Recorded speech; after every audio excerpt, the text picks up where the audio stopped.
संगीता अपने सारे काम निपटाकर बाजार जाने के लिए तैयार हो रही थी। तभी उसकी सास ने पूछा, कहाँ जा रही हो बहू? संगीता ने मुस्कुराते हुए जवाब दिया, कल मायके जा रही हूं ना, तो सोचा अपनी छोटी बहन और भांजे के लिए कुछ गिफ्ट ले आऊं। सास ने बात सुनते ही कहा, क्या जरूरत है बेवजह पैसे खर्च करने की? कोई जरूरी नहीं है कुछ खरीदना वरीदना। यह सुनकर संगीता उदास हो गई और चुपचाप अपने कमरे में चली गई। ये सारी बात उसका बेटा बाहर से सुन रहा था।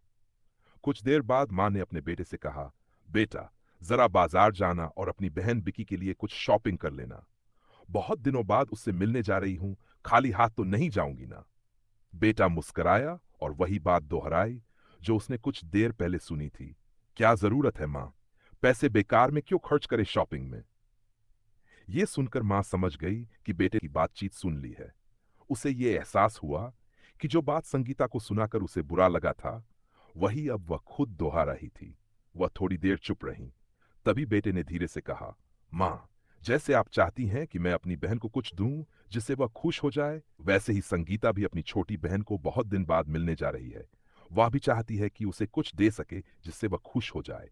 बेटे ने आगे कहा, मां, दोनों ही सूरतों में इतना भेदभाव मत करो। हर किसी की भावना की कद्र होनी चाहिए। मां की आंखें भर आई। बेटे की बात ने उनका दिल छू लिया। सीख, रिश्तों में बराबरी और भावनाओं की कद्र जरूरी है। जैसा व्यवहार हम खुद के लिए चाहते हैं, वैसा ही दूसरों के साथ भी करें।